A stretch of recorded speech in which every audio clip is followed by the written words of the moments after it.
makambo yo libote kokaki osala te yawe osalelanga yango naluka lisusu wapi na yo natina yawe yawe yawe yawe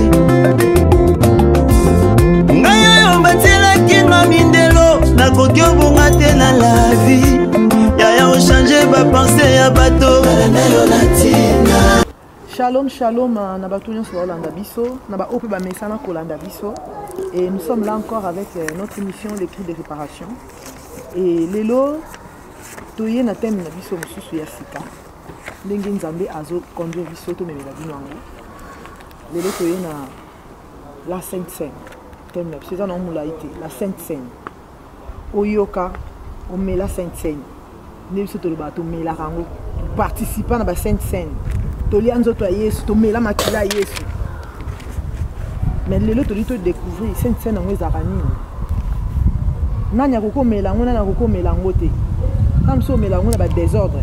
Tamso mela ngo na ba ndenge mo boy. Lelo nanga mutu na osala émission. Na biro ba bolanda biso. Na mosali na Nzambe. Biso nyoso tout ozo découvrir lelo Sainte Seine ezani. Et sans plus tarder nazanga mote. Nazana mosali na Nzambe pembe nanga. Les prophètes pour décortiquer les Sainte Seine. Nabenge prophète, peut-être yo yebiete mbaliso monaye.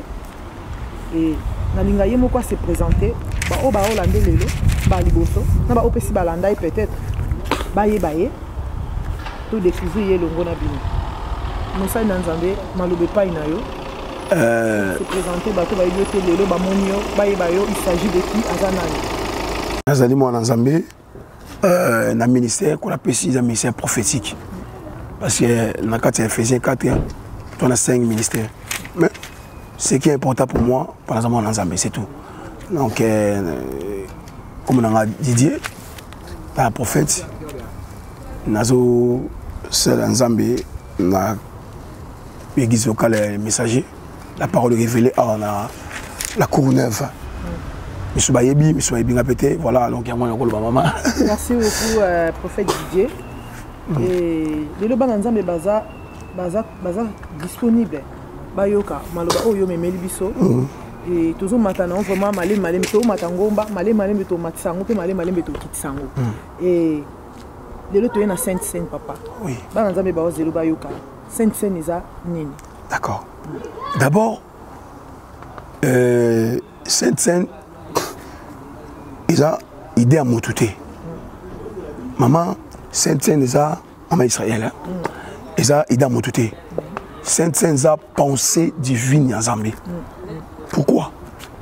Zambé, alors qu'il y a dans l'Ancien Testament. Parce qu'il y a l'Ancien Testament, c'est une question posée. Or, la réponse, c'est le Nouveau Testament. Mais moi, je parle beaucoup plus de l'Ancienne Alliance et la restauration de la Nouvelle Alliance. Quand il y a l'Ancienne Alliance, tant Israël a bimi la délivrance dans Maboko, il y a Pharaon. Seigneur son nabango, ici prophète Moïse qui va célébrer Yango. Alors moi je pense que d'abord il a pensé, il y a Moutouté, il a pensé ensemble.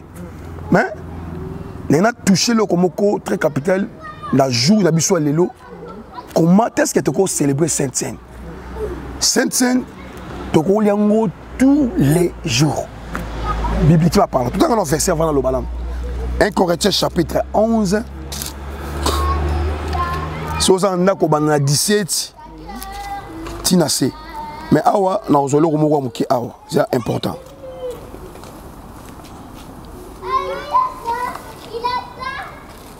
Nous avons 21. Car on se met à table à chacun commence par prendre son propre repas. Et l'un a faim, tandis que l'autre est ivré. Yokasuko awa. Na 27. C'est pourquoi celui qui mangera le pain ou boira la coupe du Seigneur indûment sera coupable envers le corps et le sang du Seigneur. 28. Que chacun donc s'éprouve soi-même et qu'il ainsi il mange du pain et du boive de la coupe, car celui qui mange et boit sans discerner le corps du Seigneur mange et boit jugement contre lui-même. Okay, c'est pour cela qu'il est parmi vous beaucoup des infirmes, des malades, et un grand nombre sont morts. Apôtre Paul, Azoba Makamo, Maman Israël, les 1 Corinthiens chapitre 11, Tobanangon, verset 17, 6 à 34. Alors, apôtre Paul a expliqué, Nani Oyaza dit Nakolia Sainte-Sainte.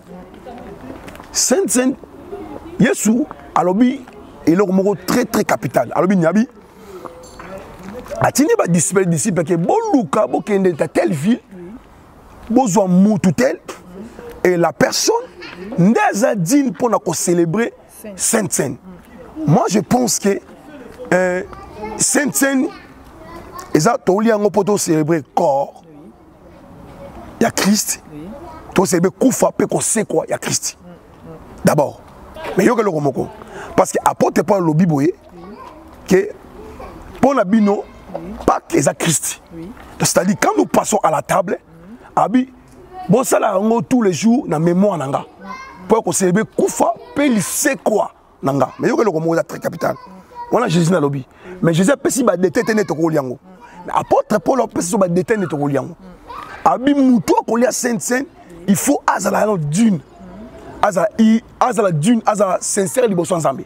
C'est-à-dire muto azo tambola mabe.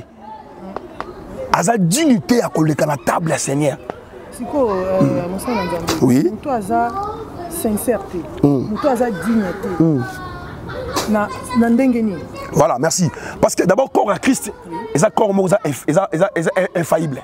Ils ont corps en défauté. Tant qu'on y a corps à Christ, il faut y avoir en totalité. C'est-à-dire, nous avons corps à Christ, on a parlé là aussi de la connexion. Donc, c'est-à-dire, tant qu'on a corps à Christ, il faut y avoir corps dans un corps saint. Pour y avoir corps à saint. Alors, nous avons une dignité par rapport à quoi? Je donne un exemple. Nous avons la bienté dans la vie chrétienne. Et il vient à l'église Carboye, à suivre, abandonner les saints. Moi, je pense qu'apporte place pour ça pas bon. Mais au-delà de ça, ça c'est la doctrine. Mais au-delà de la doctrine, nous avons la divinité. Ça, j'avais touché quelque chose de très capital. Dans la Sainte, d'abord, c'est la doctrine. Au but, il faut tout ça. Pour te célébrer, mais au-delà de la doctrine, nous avons la divinité. Dieu a aussi des chambres réservées. Tu peux connaître Dieu, mais tu n'es pas. Tu ne connais pas la divinité. Connaître Dieu et connaître la divinité, c'est deux choses différentes.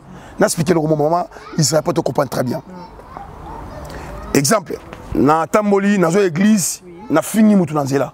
Et quand j'arrive à l'église, on se sanctifie dans la présence de Dieu. Donc, on a comme la présence en Zambé, on a bandi ko Sambela, on a sengi Zambé bolimisi, on a bandi ko adorer. De fait que présence en Zambé Zabo Moinanga, automatiquement, on a combien dans le cas Saint-Saint. Et papa, na katiote, obi mouta se sanctifié. On se sanctifie dans la présence de Dieu. Voilà, la présence en Zambé, puis ok, ça Saint-Saint. Les autres moments, mouto, aïe, dès qu'on lobby, à se sanctifier, à bondeli. Mais comme dans mes ça Saint-Saint, do etam sous babi, n'habite digne on mouto fazala, au pays sa dimité, action de grâce au pays sa raté, mais on y a, moi participer dans Saint-Saint les athées. Est-ce que so tobi mutaza dîme, faut appeler ça dîme, offrande, action de grâce pour participer parce qu'à cause de la norme, à tambola bien en Zambie, tout comme paix, à tambola bien tenaillé, à se purifier, à continuer la connexion. Mais quelque part, dîme après ça raté, quelque part, action de grâce après ça raté. Est-ce qu'il y a un peu cause d'obstacle pour participer dans Sainte-Sainte? Bon, on va toucher le mot très capital, maman. D'abord, auquel je suis chambre, monsieur. Maintenant, on a eu un qui est pour tout ça. Moi, je pense que Israël est en totalité. De Genèse à l'Apocalypse, c'est la Bible. Dieu a écrit ça pour nous, pas pour lui. Parce que lui-même, c'est la Bible. On ne peut pas prêcher la Bible. La Bible elle-même, elle prêche. Moi, je pense que on paye sa dîme. On paye sa dîme de foutre la dîme. On donne l'offrande, mais on paye la dîme. On paye la dîme. C'est pareil.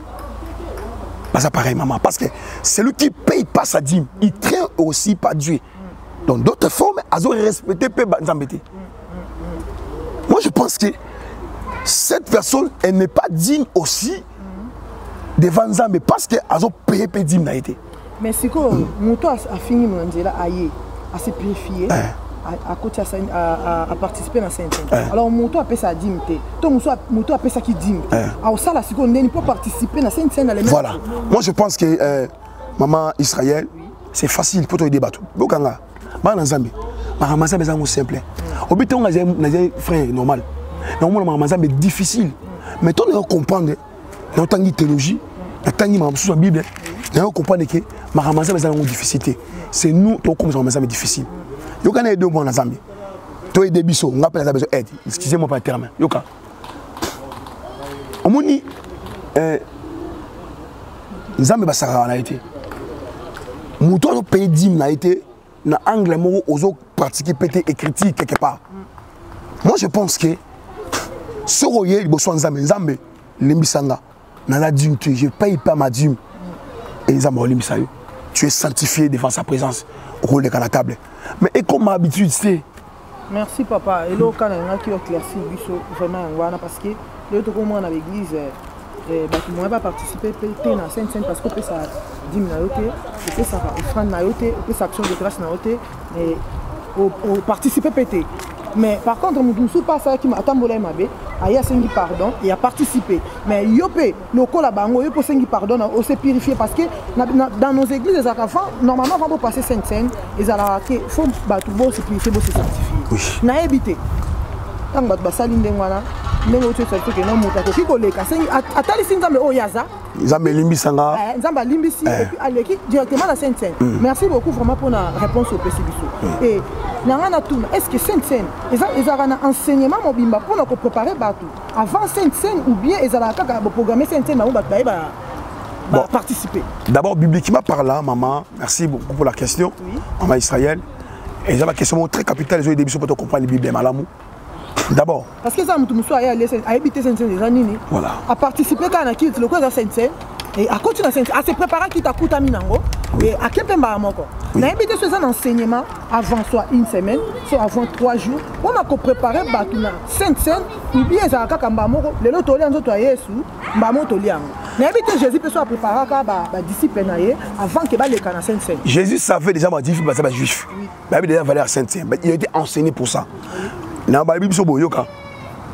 faut tout même battre l'enseignement. Parce que avant la salle, il faut enseigner. Naïkala, Nabandaki, ou diriger cellule, Moko Nangola quelque part. Mais, Naki n'est pas normal. Naki enseigné par rapport à ça. On peut s'en dimter. Mais la déjà la cellule. C'est la 80 personnes, c'est la Samarie. C'était comme 14. Peut-être on a 14. On disait cellule, mais après ça n'a dimter. Non, normal. Zaki faute dans la tête, mais Zaki faute, il y a bateau à notre Bakamabiso. Pourquoi? Ils n'ont pas enseigné très bien sur la dîme. Mais les gens parlent à la volée. Il faut pas ça dîme. Il faut pas ça dîme, non, dîme est biblique. Dîme est biblique, mais aussi, il y a un côté. Nous avons une essai, ça n'a pas été dîme biblique. Il faut enseigner. Comme sous tu as un enseignement quelque part. Et ça, c'est que tu as tu coûtes un sermoko, serango, abandiko, sorananga, binanga, nazo na kat nangote mananga enseigné sur la dîme. Mais serango, ayebete, ayebi nangate, ayebi kita s'appelle ça dîme, nazanda mokami. Et serango na kepanaye, à 8 ans ya ko sonanga, a expliquer sur la dîme. Tanga sonanga sur la dîme, avant de expliquer nga dîme d'abord est la loi. Dieu est qui avant la loi. C'est lui qui a commencé la dîme, c'est Dieu lui-même. Quand Dieu parle dans le jardin d'Éden,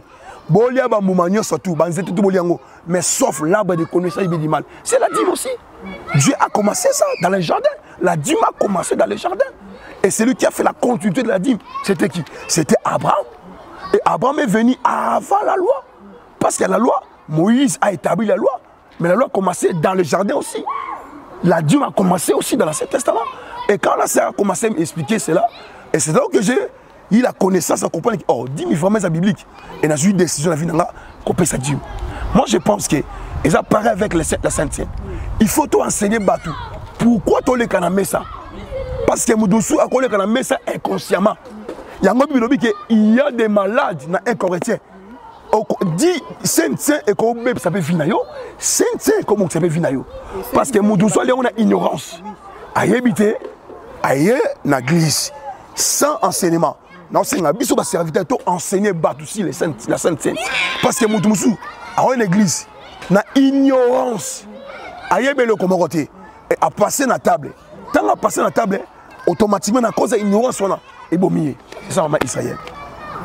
Moi je pense que ignorance c'est bon batébélé. Merci beaucoup vraiment. Il faut enseigner Batou. Oui, Batou va s'enseigner. Et ce qui fait que dans nos églises, ils ont que non, c'est un dimanche. Batou va y aller kaka, Sainte-Seine. Tant que comme il doit ça Sainte-Seine, la commission n'a habité en Zambie pas pour robot ya bango. Parce que voilà basa dignité. Bah kaka ndengwana. Batou soit comme il reprochait sur place. Il faut enseigner. Alors que ceux qui nous enseigner, comprendre que non on a participer parce que dans sa prêté, n'a pas participer dans la parce que voilà, n'a pas critères, n'a pas cité. Donc n'a pas participer dans la. Nga na moni que ça faute ya bato bazo diriger biso, n'a pas église un seul lelo, ndé comme ça là que bato ba comme ko participer dans Sainte-Seine. On a participé mais à participer parce qu'il y a bien été ça, il y a dans lia. Et puis il y a pas qui aller améli. Il y a suivi mon coup tout ndongo lobi ka senyaka. Banana yeke voilà Sainte-Seine comment participer et au concours c'est seulement origine à Sainte-Seine. Moi je pense que maman Israël merci pour la question on a besoin awa origine à Sainte-Seine et où na Saint-Testament alors bita on zamba ici Israël Israël nous pratiquement sorti na bango basala kiango na Exode donc basala Exode basala kiango samba avec son basala ngo basala kiango et bilobi ki ba Israël balaki elambo tant où soyez soit beaucoup qui ont monté mais là au monde on a rectifié non corriger mon tout là le baba ensemble Sainte-Sainte moi tu est-ce que Sainte-Sainte biblique ma sœur mon frère Sainte-Sainte biblique hier soit le biboy tout ça là ngo pour nous célébrer résurrection là tu vois tout ça là ngo pour nous kanisa mort na ye pelissé qu'on a moi je pense que Sainte-Sainte ngo tous les jours. Mais si nos églises aujourd'hui, tout ça, on tous les jours, parce que berger a tapé conduite à battre les marché peut-être. Moi je pense que tous les dimanches on peut passer ça. Sainte-Sainte, on le prend d'accord. Sainte-Sainte, on le chaque jour. Si ceux qui sont berger, nous le dit qu'il y a l'année battu mais parmi Batouana, il y a aussi bateau qui est mais bazar privé. Pourquoi? Parce qu'ils ont un bateau, bazar dignité ou bien comment? Bon. Parce que quelque part, ça peut privé bateau, bazar là bien en Zambie.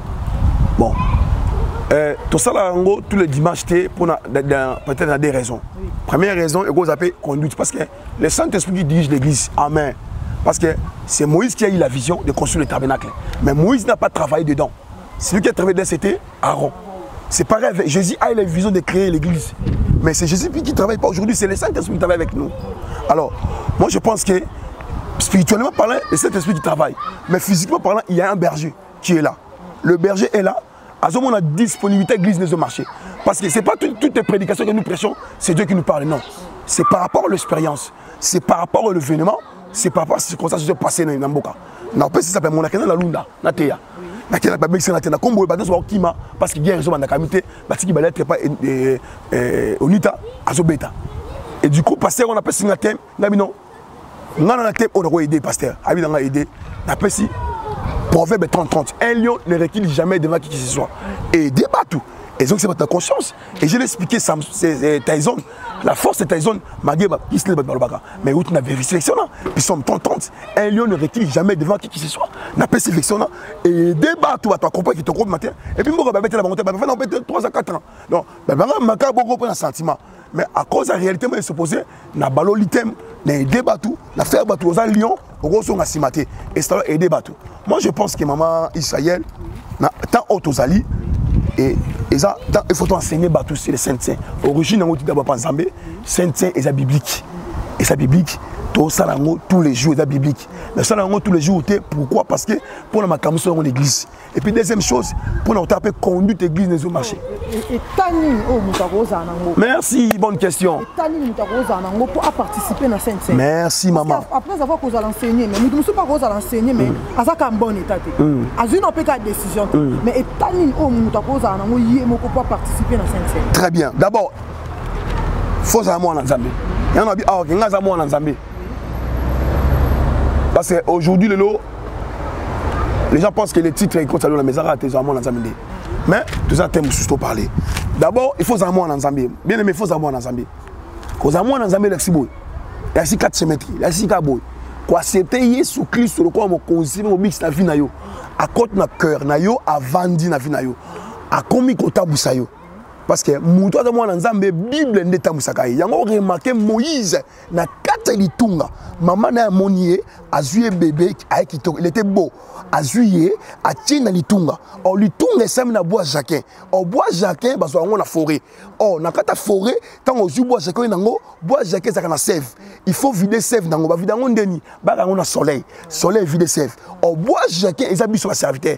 Oh bah sur kata forêt, c'est un abisso, à vider bisso sève vous a pêché. Soleil et séché bisso. Or soleil c'est Jésus. À séché bisso, sève ma sous mesili. Si qu'on y est sous force Moïse, attend na katinanga. Parce que j'achète à comment on a Jésus, na kata semete sur un matin ZTT. On ZT on a permis tes bisso ba serviteur les lots. Si on y a le komoko, Zamba zu Moïse bébé. Maman na zu Moïse bébé. Atie na kata litunga. Tanga atie na litunga, Bible lobi Moïse a lobelo te maman. Moïse a maintenant litunga lobelo te. Atiki mai eme maye place moi na farasa nini a sukola. Nata sukola mon expliquer. A même a sukola pas sukola. Donc Moïse a lobelo remonter. Donc bon, il faut ça non moi na nzambe, il faut ça na kata litunga.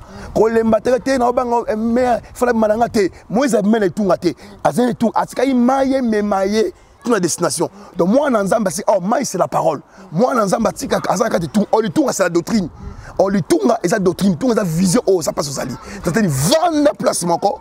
Tika maï et me mayo na kata litunga. Yango mo na regeta ba pierre. Yesu na kata boatu vague sur ba comme eh c'est to kufa. Nga so na kufa ngate. To kufa so to kufa na seigneur. Donc oh Yesu yona yo lela. On les la les gens ne comprennent pas. Donc d'abord il faut être moi en Zambie. Zala moi en Zambie, vendre la kata kitunga, maye me mayo qui est la parole. Si na place moi si moi na France ni a sukola. Moi na France a connecté on a roi. Donc il y a le banini. D'abord la condition pour Olia Saint-Saint à l'aise sans problème. Et tani au Gwanango, d'abord il faut être enfant de Dieu. Aux nés de nouveau. Deuxième condition. Quand tu viens à l'église, il faut préparer d'adoration. C'est ça le moment. Voilà, Seigneur, je vais aller t'adorer. Seigneur, hier, peut-être je vais marcher comme ça. Je demande pardon à toi, Seigneur. Pardonne-moi. Je vais être pur devant toi. Je vais aller t'adorer. Prépare mon cœur. Prépare mes pensées. C'est ça, pour aller dans le lieu d'adoration. Et on se sanctifie dans la présence de Dieu. Mais aujourd'hui, c'est difficile. Les gens ne comprennent pas. Les gens viennent à l'église comme un club. Les gens viennent à l'église, ils ont pensé, bon, on a l'église, on a état bien. Tu vois, c'est maman. Donc voilà mon conseil. D'abord, il faut être enfant de Dieu. Et deuxième chose, il faut préparer jour d'adoration à maman. Éviter avant l'église de mettre ma solo gauche-droite. Éviter avec l'église au sola. Ça va détruire ta vision parce que tu vas aller adorer Dieu. C'est ça le problème. Merci beaucoup, Moussa Koli. Saint-Saint, impact ni Saint-Saint les gens. Touché. Au toucher le Gomoro. Impact ni Saint-Saint. Au toucher et le Gomoro capital.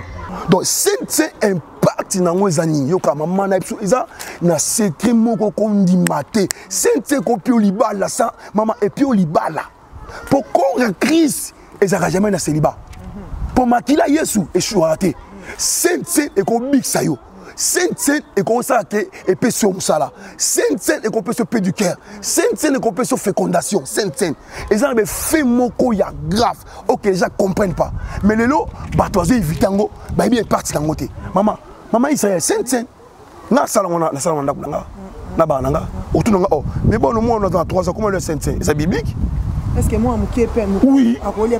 Et c'est biblique? Mais l'autre moment, on a baptême pour participer à la Sainte-Saint. Ok, on a ok, on a Israël. Si on a un baptême, Sainte-Saint relié en côté. On a évité de faire vraiment attentif, de découvrir mon bébé parce que ça, c'est la doctrine.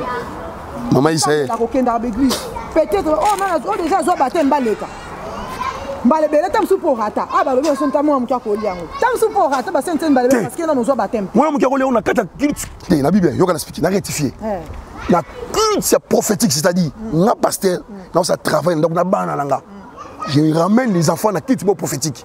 Je dis ça, chez moi. Mais dans l'assemblée des saints, je parle de Sainte-Sainte, pas dans l'assemblée des saints. Je parle de Sainte-Sainte dans le niveau de travail prophétique. Je dis des mamans là. Dans ces moments-là. Mais il y a des Sainte-Sainte, c'est autre chose. J'ai fait ça à mes enfants déjà. Et j'ai vu mes enfants, manque d'intelligence, et le Seigneur m'a révélé. On a fait ça. Je mangeais 700 avec moi. J'ai prié pour elle. Et maintenant, c'est qu'on saute aux zongi dans l'église. Parce que, on a un baptême.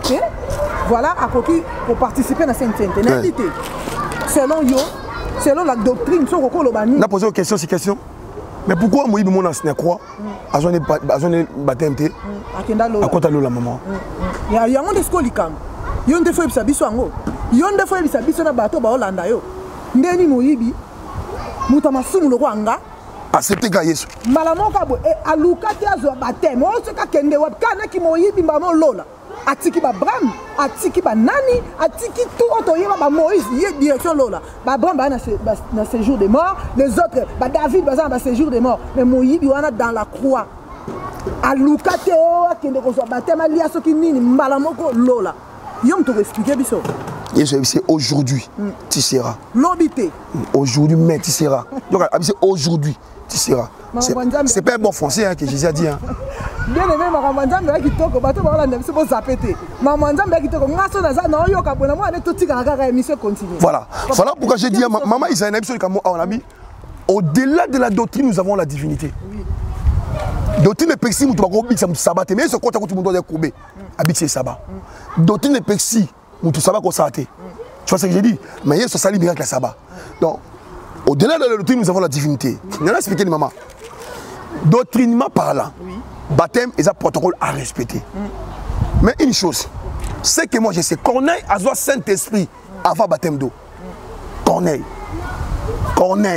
a besoin baptême du Saint-Esprit avant baptême d'eau. Parce que protocolement parlant, nous faut un baptême d'eau après un baptême du Saint-Esprit. Mais il y a un baptême de feu avant baptême d'eau. Moi je pose la question. Pourquoi ça m'a ça comme bon? Maman, moi je pense que doctrinement parlant, oui tu as raison, il faut avoir baptême, tu es tout, parce que baptême est un engagement. Et c'est le coup de ça montre. Ok? Dans un engagement pas Nzambe, dans ça il a vu dans mobimba. Mais ils ont la chambre, on a eu sur la divinité, comme au-delà de là, maman, le fait que nous accepté que nous avons un Nzambe. Accepter Christ comme Seigneur et Sauveur. Et à participer sur le corps du Christ. Ouais. Ouais. Après 3 minutes, accueilli. Allez là, mon âge, on a continué à faire Nando. Allez, c'est Lambo. Après 3 minutes, accueilli. Accepter comme chrétien, la boxe islam. Maman, protocolement par là, nous avons un baptême pour après la Sainte-Sainte. Effectivement. Parce que le baptême, il est sablé sur un engagement. Mais dans l'église, ici, tout le monde a appelé. Moi, je suis PC baptême. Et abani na yepe ko lia communion ti vi na yepe akole ti akiro kufa alia kana Sainte-Sainte. Parce que yango moni ba mindele d'après penser na bango na zuka ça va na bango son na ba camarade 10 ba pasteur na ba 8 mindele dia ba tumendu. Je dis bien les amis, je parle pas des camarades, des amis. Na ni pas pour toi, yo kalo komongo. Yango mo ba mindele ba comprendre na bango de fait que malgré baptême mais un engagement sacré d'une bonne conscience de l'homme envers son Dieu. Oui. Mais pour nous, tout un engagement sacré, il faut avoir la conscience. Mais bon, je pense que moi, je suis en conscience de engagement. Maintenant, c'est comment on l'explique. C'est alors que bateau qui est dans la procédure. Mais au-delà de ça, c'est la divinité, mon frère. On ne peut pas limiter Dieu. Au-delà. Multidimension. C'est ça. On ne peut pas limiter Dieu, maman. Est-ce que l'hôpital, c'est bon? Il n'a pas le temps. Ce qui est important d'accepter, de croire à mon Jésus. À mon Jésus. Mon frère, ce qui est important, croire à Jésus. Croire à Jésus, mets Jésus dans mon thème. Et pratique ce qu'il te dira. Et c'est tout. Mais pour les cas de la Sainte-Sainte, il y a un protocole de respect, il faut se baptême. Mais au-delà de ça, Dieu peut faire au-delà. Et là, tabouté, c'est un tabouté. D'une manière ou d'une autre, Merci beaucoup vraiment, Moussa Nzambe et Nasepeli vraiment. Est-ce que Saint-Saint est un tennis? Oh yo, tu passes à Saint-Saint. Tennis? Oui, parce que ça Nzambe tout le monde a dit notre pour on ça la cérémonie. N'habiter et ça na tennis pour là pour ça la cérémonie à Saint-Saint. Non. D'abord la Saint-Saint est un tennis pour la tête pour ça la maman. Yoka. Saint-Saint ouais tu chemise c'est bon le Saint-Saint. Ça tennis toi tu vas impressionner ba Nzambe. Toi tu vas le roi. Non, comment on va faire Nzambe? À cause après na tennis nous sous. Après là tu bien on est toge ceux qui voient là ceux qui n'y quoi là. Pour ça la service, pour ça la cérémonie, il faut là ta toge, pour là ta nini et tenir banga Nzambe pour ça la cérémonie à Saint-Saint les comme cérémonie non. Mais habiter c'est biblique kaka ou bien? Moi je pense que c'est pas biblique. Mais habiter et ça dans tête la doctrine ou bien? C'est pas la doctrine. Attends, tous on a l'Israël, tous on a. On a mis te faire le moment que. T'es pas faut le vraiment parce que on a pour ça ba yoka yo pour pas comprendre ma kambebele. C'est mikolo to comme ko ça m'a trop. Na biso mo bandini na ba pasteur biso nyonso na nzungu moko et lobby rendez-vous pas Nzambe ka alife. Maman moni bibliquement parlant Nzambe azobe ça ba to tenir ya service. Ndenge ba sacrificateur ba ozala. Na Israël soki aveugle oza aveugle ozana tenir na yo. Webisi. Ba te. Ah na Isa yango moni tango Bartimée ba bengi pa Yesu alongole lamba wana. Donc c'est-à-dire Bartimée aïe déjà la guérison avant qu'on va pas Yesu. Alors moi non bilamba ba aveugle. Oh. Ah OK mais déjà tant que abiki déjà. Oh. Parce que na Israël oza moi so bimakala ba lebele ba baki oza moi ba tinda bango. Yango moni na tama a se déguiser tenir ya ban ba sandumba. Tanga Bible a trompé Judas. Tanga Bible. Tant a Koufi, tant on a Koufi, obiso non. Genèse 37. Tant on a Koufi, tant a Koufi chez la mona mukie et bilobi, baseli chez la cola pour ba les habiter. Non, aux artistes chez la cola té pour on a comme on a besoin moi na. Et bilobi que a se déguisé comme une prostituée. A la ti tenia ba prostituée, a temi au bord du chemin. Et Judas outi qui pas azoya na monitama a zuye loko la mwasi ya ndumba et bilobi qui a tiré semence parce que chez là a dit non peut c'était mon amuké honneur après ça a été air après ça a été donc na Israël so aux en prostitués aux en teni na yo so aux aveugles aux en teni na yo yango Bartimée il a compris azaki na teni na loko la aveugle et ben qui o identifié aux aveugles tant que sabi boya na ye il avait déjà la foi parce qu'il comprenait que Oza fils de David. Abenga Yesu te Yesu te. Abenga fils de David. Abenga combo différemment. Parce que tout le monde appelait Jésus. Mais lui, il ne voyait pas. Il attendait que les gens appelaient Jésus, Jésus. Oh, la foi veut de ce qu'on attend. Alors, il appelle Yesu. Mais il y a fils de David. Pourquoi il y a fils de David? Parce que dans Israël, on a deux Goliaths. Premier Goliath, c'est David. Deuxième Goliath, c'est fils de David. C'était Jésus. À quoi ça qui est Satan? Parce que premier Goliath, il n'était pas fort. Mais deuxième Goliath, il était trop fort. Mais c'est David Zouté. David, on l'a moukaté pas quoi ça est. Il fait que fils de David, qui est Jésus. Et alors, Bartimée était révélé, accompli selon la prophétie. Il y a un mouton dans quoi ça, deuxième Goliath. Et Bilobi, à l'ongoli teni naïe. Donc, c'est-à-dire, quand à l'ongoli teni, il était déjà guéri par la foi. Donc, tant que l'on est tenu, à comme la tenue, normal, à quoi d'afou? Non, non, après c'est aide. Après c'est aide des athées. À comme la tenue, non, normal. Donc, c'est-à-dire, pour célébrer Sainte-Sainte, et c'est la tenue, mon aux athées, maman. Aujourd'hui, il s'est la tenue, maman. Vous avez tenu un sacrificateur. Parce que souvent, un sacrificateur a la tenue, naïe, tunique, naïe. Et il y a Tourim, na Urim, na Bapoti, naïe. Tourim, na Urim. Et ça, il y a une relaxation, il y a une prophétie, il y a une prophétie du message. Il y a un tabernacle, il y a un tabernacle, Alexandre, ce qui est peli, là, c'est que prophétie est vrai. Ce qui est peli, c'est que fausse prophétie. Oh, donc, à la base, vous avez testé la prophétie. Bilobi, examiner les mamans. Maman Israël, il faut examiner. Il faut tâtonner. Ni misana na kota momu kila mondo. Na bana batangola bo. Na bisi batangola bo. Zamba ko bateke mutu mo kaza ko te nganja ba ko ba bongote. Zamba za Israël comme Israël boye mboka boyo sal comme c'est comme ça Dieu parle de la précision. Avec femme samaritaine basi bali 5. 6e motika nda ko. Là ba sakol comment on tâtonner. Comment pena que mon sakol pena tâtonner simbi pété. Moi je pense que comment même so yo ki li sora ba tu oyo nango betongo prophétie. ozomona po yokaki obeti yango o esimbi même ko likambo epeke no te likambo nga mona lobaki yango to likambo ezaki soupçonné to bayoki yango même ta yena ngo la lobango ke no yokai boetalo ipeke no nzamba azoyebisanga be nzamba azoyebisanga bu tellement impact ke ndaka basakoli et bato atikali kana na conception wana bon ke no nzambe muta yebisi eza côté eza monde moko eza bien to lobalango moi qui moi quelques minutes. Moi je pense que nous avons des choses où les gens ne comprennent pas. Nous avons la déclaration de l'homme de Dieu et nous avons la prophétie. Dans la prophétie, nous avons la prophétie et la parole des connaissances. Et nous avons aussi la déclaration de l'homme de Dieu. Je vais expliquer ça. Élisée à l'obi boy. L'obi biloko ekita. Chef l'obi non ekita de. Abi sinon à ma parole. Alors, sinon, dans la parole de Dieu, sinon à ma parole, on appelle ça des déclarations de l'homme de Dieu. Oh, là, dit Dieu confirme la parole de ses serviteurs et la prédiction de ses envoyés. C'est-à-dire, quand l'homme de Dieu déclare, c'est intéressant maintenant. Mais, maman, il m'a besoin de Zamba ko tatonete qui n'a arrangé à droite et tout mon côté Zamba ba bon côté Zambe musala so yo kino soni etalio mutu pas télémité pas mutu lo ngam musala zanete. Moi je pense que c'est pas Dieu qui parle, c'est l'homme qui parle. Parce que quand Dieu parle, il t'appellera à ton nom. Ou soit s'il t'appelle pas ton nom, il t'a dit mon frère lève-toi. Il faut faire attention, boye. Et puis quand Dieu parle, il faut te mettre confier dans le positif, dans le négatif.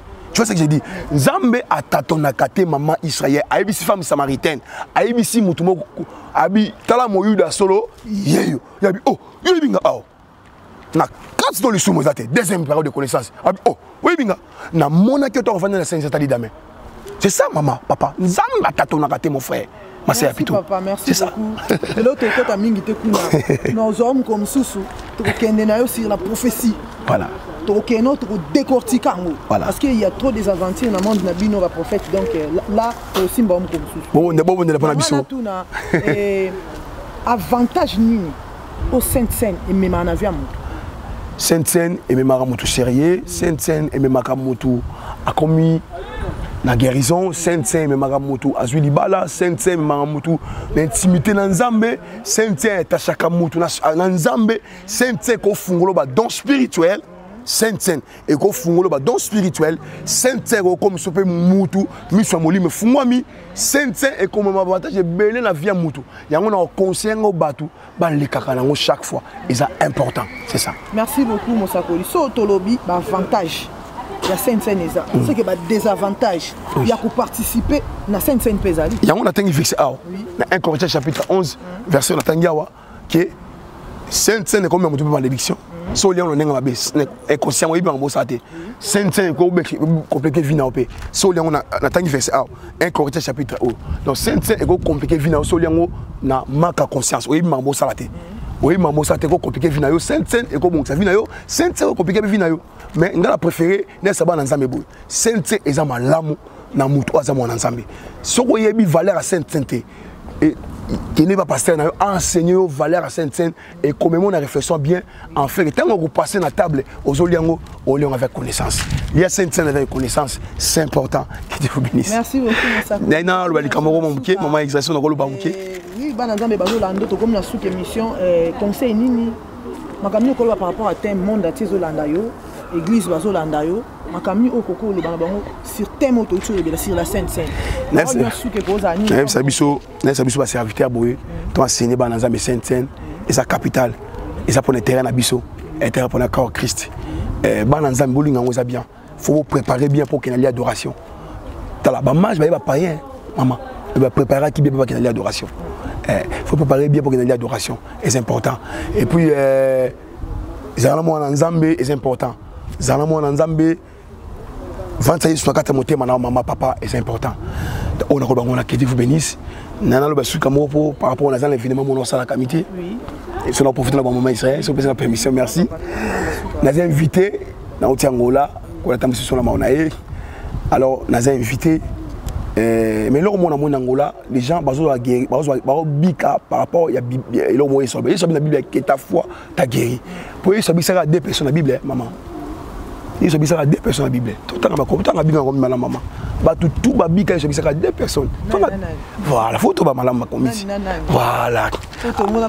Avec les mots boyés, moi ça qui courbé tout monde moi non kufaka au ça la moussaé et ça fait ça Lazare mais yo zo bisa biso wa Kade merci voilà ezaboué ba tout ba bika na Bible na temps Yesu et ta foi t'a guéri ta foi t'a sauvé ta foi t'a délivré et là on a ngola ngona na on a poto ba doit bika mine ba foi pasteur mais en Afrique ba toi une église na foi déjà moko maman une église na foi donc on a déposé quand puissance na 4 nanga et miracle salami non c'est nga biso ba ensemble dans l'aéroport toi une église na foi tout ça au bible ta foi t'a guéri ta foi t'a sauvé mais deux personnes où c'est bikisa bango abikisa bango kaka sans abikisa bango makamona oh tu tikali yeso moka ta foi t'a guéri ta foi t'a sauvé moi je pense que tout vivre bango voilà nous avons invité na Strasbourg et pas prophète bon nous avons des journaux makana ou déjà qu'on année comité na Strasbourg mais nous avons invité kuna boya ba na Strasbourg boyo kamakam étant nous avons relobé la biso to parler un thème très très capital ville les gens bien mais ma les beba autour de belangona le prophète ayaka na mungwa na sani pourquoi mungwa pourquoi sani makam to lo belangona to bango kuna na Strasbourg yaka na cas de l'Éternel pas prophète bon et puis ah on a messager tous en événement ah ba jeune vendredi samedi yaka cette semaine ça m'a pas mon avis merci beaucoup Mosakoli et là vraiment na pesi ba merci de nous na émission oyo na parole au même biso bana nzambe na biki boza béni bisika boza et kola pambola bino na sima machine na pesi les frères Ziko Lubasa les réalisateurs les producteurs de cette émission et na pesi frère Francis Mayala et bambote belé nzamba pambolo pour na coaching ya émission oyo nzambe vraiment à mon abino na initiative oyo na pamboli nzambe pour na Christopher na Christina famille Lubasa mobimba na pesi bino vraiment bambote pasteur Stéphane famille Lubasa Dieu vous bénisse nzambe apambola bino papa Thomas Lubasa nzamba mona yo merci beaucoup prophète na bana Mirelle nzambe apambola bino le prophète Olivier Kanasao et sikoza frère Clovis Dieu vous bénisse de l'église Mirelle nzambe amona yo vraiment frère Eder que Dieu vous bénisse nzambe apambola bino hi merci. C'est des